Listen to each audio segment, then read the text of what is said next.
नमस्कार। आकाशवाणी से प्रस्तुत है समाचार प्रभात।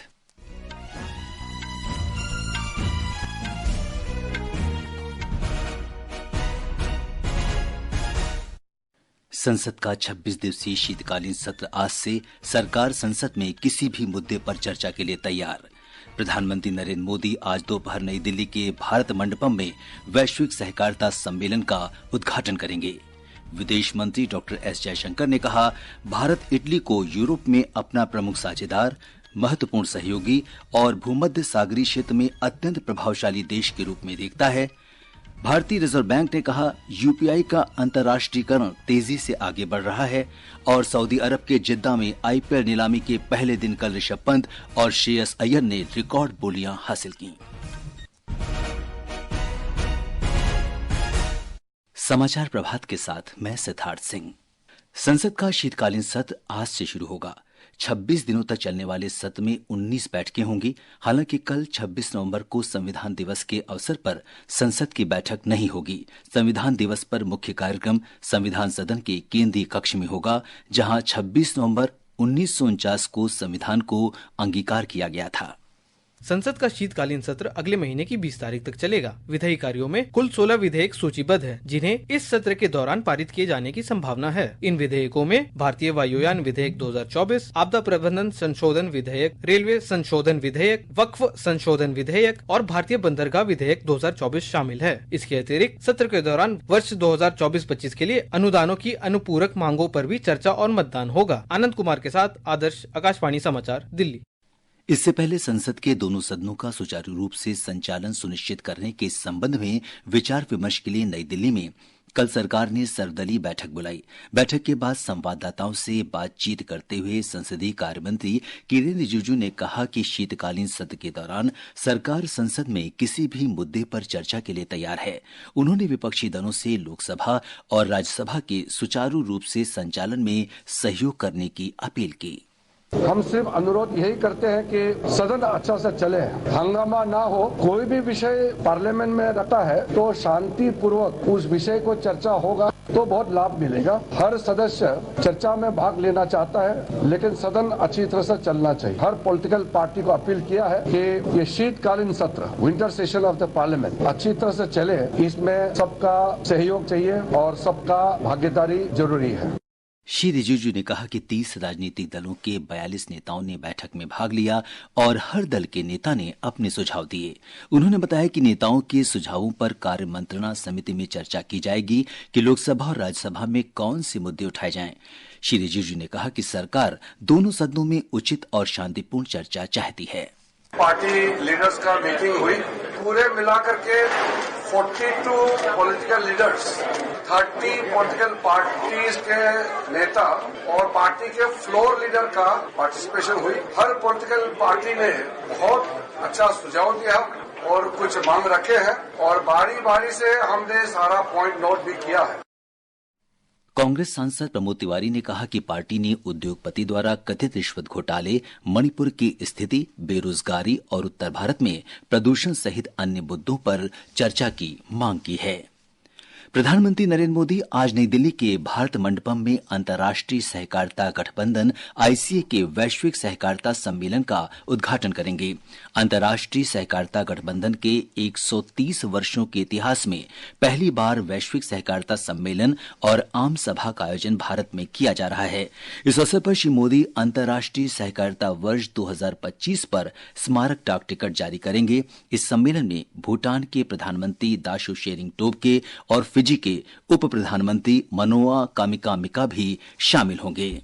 विदेश मंत्री डॉक्टर एस जयशंकर ने कहा है कि भारत इटली को यूरोप में प्रमुख साझेदार, अपना महत्वपूर्ण सहयोगी और भूमध्य सागरीय क्षेत्र में अत्यंत प्रभावशाली देश मानता है।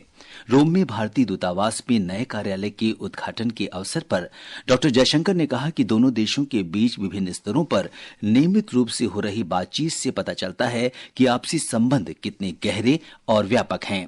उन्होंने कहा कि विश्व के संबंध में हमारे दृष्टिकोण एक समान हैं और वैश्विक तथा क्षेत्रीय मामलों से निपटने के हमारे प्रयासों में तालमेल के साथ आपसी रिश्तों को विकसित करने में नया उत्साह नजर आता है। प्रस्तावित भारत पश्चिम एशिया यूरोप आर्थिक गलियारे का उल्लेख करते हुए उन्होंने कहा कि ये यूरोप और एशिया के बीच अत्यंत प्रभावकारी होगा। The frequent interactions we see at various levels is actually a sign of the depth and the breadth of our relationship. There is a convergence in our worldviews, a synergy in our endeavors in addressing global and regional issues, and definitely a new enthusiasm for developing our bilateral ties. अपनी Italy यात्रा के दौरान doctor Jaishankar Fuji में G7 देशों के विदेश मंत्रियों के आउटरीच सत्र में भाग लेंगे। वहां भारत को अतिथि राष्ट्र के रूप में आमंत्रित किया गया है। वे रोम में 10वें MED मेडिटेरेनियन डायलॉग में भी भाग लेंगे। भारतीय रिजर्व बैंक ने कहा है कि भारत परिवर्तनकारी बदलाव के लिए डिजिटल तकनीकों का लाभ उठाने में विश्व में अग्रणी बनकर उभरा है। इसलिए एकीकृत भुगतान इंटरफेस UPI का अंतर्राष्ट्रीयकरण तेजी से आगे बढ़ रहा है। बैंक के अनुसार UPI की क्षमताओं में सुधार के साथ अक्टूबर में UPI के माध्यम से 16.6 अरब का लेन देन हुआ, जो महत्वपूर्ण है। इसमें 86% तक भुगतान की तत्काल सफल वापसी शामिल है। रिजर्व बैंक के deputy governor Michael Devvrat Patra ने बताया कि भारत का UPI एक ओपन एंडेड प्रणाली है, जिसमें शामिल किसी भी बैंक के एक ही मोबाइल एप्लीकेशन में कई बैंक खातों के उपयोग की सुविधा मिलती है।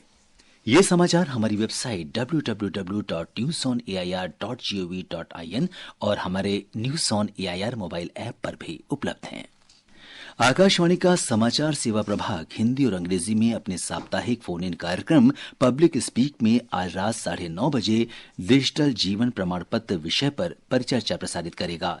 पेंशन और पेंशनभोगी कल्याण विभाग के संयुक्त सचिव Dhruvajyoti Sen Gupta, India post payments bank के मुख्य कार्यकारी अधिकारी R विश्वेश्वरन तथा इंडिया पोस्ट पेमेंट्स बैंक के मुख्य महाप्रबंधक और मुख्य विक्रय विपणन अधिकारी गुलशरण राय बंसल इसमें भाग लेंगे। कार्यक्रम के दौरान श्रोता डिजिटल जीवन प्रमाण पत्र के महत्व, पात्रता और अन्य तकनीकी पहलुओं के संबंध में हमारे विशेषज्ञों से रात 9:30 बजे के बाद टेलीफोन नंबर 011-2342-1050 और 011-233-14444 पर प्रश्न पूछ सकते हैं। इसके अलावा श्रोता व्हाट्सएप के माध्यम से 9289094044 पर अपने प्रश्न भेज सकते हैं या #AskAIR के साथ X पर अपने प्रश्न पोस्ट कर सकते हैं। लोकसभा अध्यक्ष ओम बिरला ने संसद सदस्यों से आग्रह किया है कि वे संविधान सभा की बहसों और चर्चाओं से प्रेरणा लेते हुए सदन में संसदीय मर्यादा का पालन करें। आकाशवाणी समाचार के साथ विशेष साक्षात्कार में श्री बिरला ने आशा व्यक्त की है कि सभी सांसद सकारात्मक और रचनात्मक चर्चा की परंपरा में योगदान देंगे। उन्होंने संसद सदस्यों से संसद में मर्यादा के उच्चतम मानक स्थापित करने की अपील की। हम इसी तरीके से उच्च कोटि की परंपराएं स्थापित करें, जहाँ चर्चा और संवाद हो, जहाँ सहमति असहमति भी हो, विचारों की अभिव्यक्ति भी हो, लेकिन हमारा आचरण संसदीय मर्यादाओं के अनुरूप, हमारा आचरण संसदीय डिबेट चर्चाओं के आचरण की तरह हो।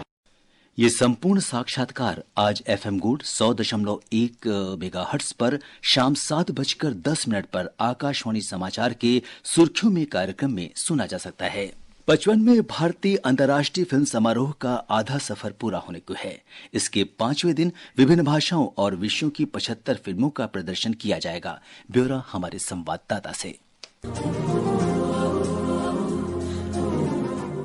प्रसिद्ध हस्तियां जैसे आनंद गांधी, कृति सेनन और फिलिप नॉइस आज मास्टर क्लास और पैनल चर्चाओं में शामिल होंगे। सत्रों की शुरुआत क्या AI फिल्म मेकिंग को हमेशा के लिए बदल देगा विषय पर चर्चा से होगी, जिसमें आनंद गांधी और प्रज्ञा मिश्रा बतौर पैनलिस्ट जुड़ेंगे और इस सत्र का संचालन करेंगे फेस्टिवल डायरेक्टर शेखर कपूर। वहीं ऑस्ट्रेलियाई निर्देशक फिलिप नॉइस नए हॉलीवुड में सफलता कैसे पाएं विषय पर मास्टर क्लास लेंगे। आज शाम बॉलीवुड अभिनेत्री Kriti Sanon empowering the change, women leading the way in cinema विषय पर बात करेंगी। आज प्रतिष्ठित गोल्डन पीकॉक अवार्ड की दावेदार फिल्मों की प्रदर्शनी भी जारी रहेगी। इस साल की सूची में 12 अंतर्राष्ट्रीय और 3 भारतीय फिल्में शामिल हैं, जो अपनी सिनेमेटोग्राफी और विषय के लिए चुनी गई हैं। गोल्डन पीकॉक अवार्ड में द गोट लाइफ, आर्टिकल 370 और राव साहेब भारत का प्रतिनिधित्व कर रहे हैं। ओमवेश उपाध्याय के साथ दुर्गेश भदौरिया, आकाशवाणी समाचार, गोवा।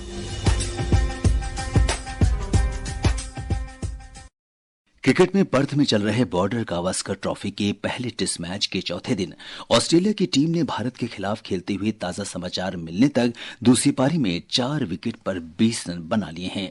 ऑस्ट्रेलिया को जीत के लिए 515 रनों की जरूरत है। और अन्य खेल खबरों के साथ हैं आकर्षिता सिंह।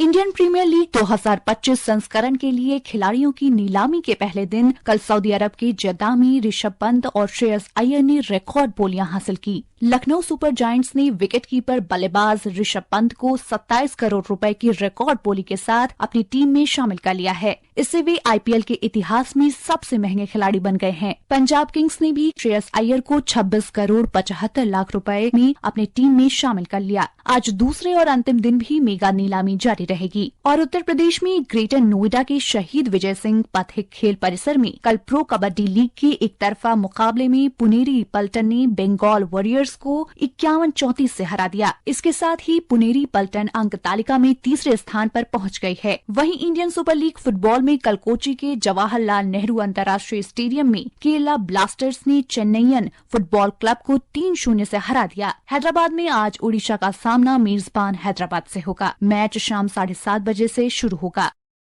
मौसम विभाग ने 2 दिनों के दौरान तमिलनाडु, पुदुचेरी और कराईकल में अलग अलग स्थानों पर बहुत तेज वर्षा की संभावना जताई है। विभाग के अनुसार अंडमान और निकोबार द्वीप समूह में इस सप्ताह के दौरान हल्की से मध्यम वर्षा होने की उम्मीद है। मौसम विभाग ने अगले 3 दिनों के दौरान रात और सुबह के समय हिमाचल प्रदेश के अलग अलग इलाकों में घना कोहरा छाए रहने की संभावना व्यक्त की है। इस बीच राष्ट्रीय राजधानी दिल्ली में वायु गुणवत्ता में सुधार दर्ज किया गया है। शहर का औसत वायु गुणवत्ता सूचकांक आज सुबह 6 बजे 278 दर्ज किया गया। ये समाचार आकाशवाणी से प्रसारित किए जा रहे हैं। ताजा समाचार जानने के लिए आप हमारे social media handle @AIR News Hindi को फॉलो कर सकते हैं। अब आज के समाचार पत्रों की सुर्खियों के साथ हैं नईम अख्तर। धन्यवाद सिद्धार्थ। महाराष्ट्र और झारखंड चुनावों के नतीजों का विश्लेषण और महाराष्ट्र में मुख्यमंत्री पद के लिए चल रही सरगर्मियों को आज के सभी समाचार पत्रों ने अपनी सुर्खी बनाया है। जनसत्ता की सुर्खी है, महाराष्ट्र में महायुति के नेताओं और भाजपा संसदीय दल में मंथन जारी, मुख्यमंत्री पद पर सहमति की कोशिश। दैनिक जागरण लिखता है, महाराष्ट्र के मुख्यमंत्री के नाम पर आज लग सकती है मुहर। COP29 में जलवायु खतरों से निपटने के लिए $250 अरब की राशि को लेकर भारत की चिंता पर हिंदुस्तान लिखता है, भारत ने ग्लोबल साउथ के लिए सालाना $250 अरब अमरीकी जलवायु वित्त पैकेज को खारिज किया। भारत ने इसे बहुत कम और अनुचित बताया। नई दिल्ली में चल रहे 43वें भारत अंतर्राष्ट्रीय व्यापार मेले की खबर को कई अखबारों ने विस्तार से दिया है। राष्ट्रीय सहारा की सुर्खी है, मिनी वर्ल्ड में तब्दील हुआ व्यापार मेला। देशबंधु लिखता है, व्यापार मेले में बच्चों के स्वास्थ्य परामर्श और जानकारी का केंद्र बना स्वास्थ्य मंडप। सिंगापुर में आज से शुरू हो रही विश्व शतरंज चैंपियनशिप पर हरिभूमि की सुर्खी है, विश्व चैंपियन बनने की जंग आज शुरू करेंगे ग्रैंड मास्टर गुकेश। विश्वनाथन आनंद के बाद प्रतिष्ठित खिताब जीतने वाले पहले भारतीय बनने का होगा लक्ष्य। आज से शुरू हो रहे संसद के शीतकालीन सत्र की खबर को समाचार पत्रों ने विस्तार से दिया है। दैनिक ट्रिब्यून ने मंगलवार को संविधान सभा द्वारा संविधान को अपनाने के 75 वर्ष पूरे होने के अवसर पर आयोजित होने वाले विशेष कार्यक्रम का उल्लेख किया है। पत्र लिखता है, संविधान दिवस पर कल सेंट्रल हॉल में विशेष कार्यक्रम, एक स्मारक सिक्का और डाक टिकट भी जारी किया जाएगा। अंत में मुख्य समाचार एक बार फिर। संसद का 26 दिवसीय शीतकालीन सत्र आज से सरकार संसद में किसी भी मुद्दे पर चर्चा के लिए तैयार। प्रधानमंत्री नरेंद्र मोदी आज दोपहर नई दिल्ली के भारत मंडपम में वैश्विक सहकारिता सम्मेलन का उद्घाटन करेंगे। विदेश मंत्री डॉक्टर एस जयशंकर ने कहा, भारत इटली को यूरोप में अपना प्रमुख साझेदार, महत्वपूर्ण सहयोगी और भूमध्य सागरीय क्षेत्र में अत्यंत प्रभावशाली देश के रूप में देखता है। भारतीय रिजर्व बैंक ने कहा, यूपीआई का अंतर्राष्ट्रीयकरण तेजी से आगे बढ़ रहा है। और सऊदी अरब के जिद्दा में आईपीएल नीलामी के पहले दिन कल ऋषभ पंत और श्रेयस अय्यर ने रिकॉर्ड बोलियां हासिल की। इसके साथ ही समाचार प्रभात का ये अंक समाप्त हुआ। नमस्कार।